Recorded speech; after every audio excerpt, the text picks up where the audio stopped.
အနတ္တဖြစ်ပုံကအကြောင်းလေးမျိုးရှိတယ်အကြောင်းလေးမျိုးကဘာတော့တစ်ခုကသုံးညတဲ့ကိုထင်တဲ့အရာဟာ empty ပဲဘာမှမဟုတ်အကောင့်ထဲဖော်လို့မရဘူး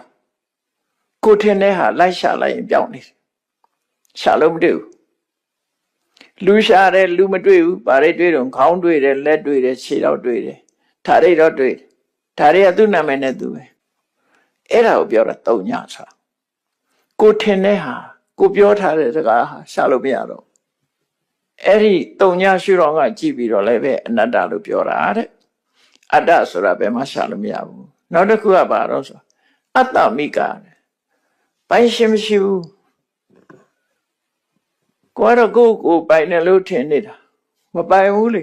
ကိုမပိုင်လို့ကိုအုပ်ချုပ်လို့မှမရတာကိုခန္ဓာကိုအုပ်ချုပ်လို့မရဘူးသူဖြစ်ချင်တာဖြစ်သွားတာပဲဘာမှကိုပိုင်ဆိုတာမရဘူး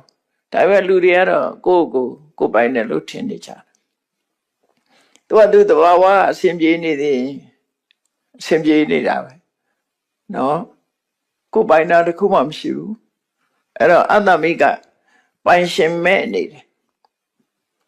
ပိုင်ရှင်မဲ့နေတဲ့ခန္ဓာကသူ့အကြောင်းနဲ့သူကသူဖြစ်ချင်ဖြစ်နေတာ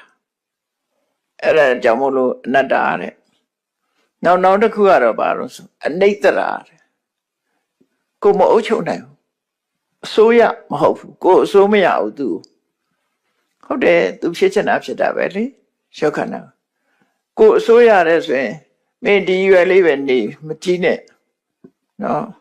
ဒီပုံစံလေးပဲနေရမယ်လောက်ချင်လို့မရဘူးလေအလုံး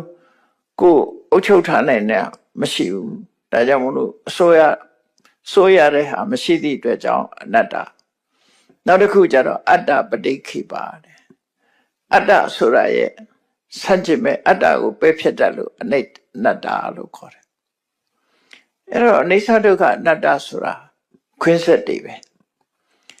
အနတ္တဆိုတာအင်မတန်နားလဲဖို့ခက်သည့်အတွက်ကြောင့်အနိစ္စဆိုတာကိုမျက်စိအောင်မှဖြစ်ပြီးပြတ်သွားတာတွေတွေ့ရတယ်ပြောင်းလဲသွားတာတွေတွေ့ရတယ်တခဏအခိုက်တန်တွေတွေ့ရတယ်အနိစ္စဆိုတာသိလွယ်တယ်ပေါ့နော်လူတွေဆိုလဲကိုမျက်စိအောင်ကရှိနေတဲ့လူကမရှိတော့ဘူးဆိုတာအနိစ္စဆိုတာတွေ့လို့ရတယ်ဒုက္ခဆိုတာလဲလူတွေပါးစပ်ကနေပြီးဒုက္ခလို့ပြောလို့ရတယ်အနတ္တကြတော့ပို့ပြီးတော့ခက်ခဲသွားပြန်အနတ္တကိုမြင်ဖို့ကြတော့ပို့ခက်ခဲသွားဒါကြောင့်မြတ်စွာဘုရားကအနတ္တကိုဟောတဲ့အခါမှာ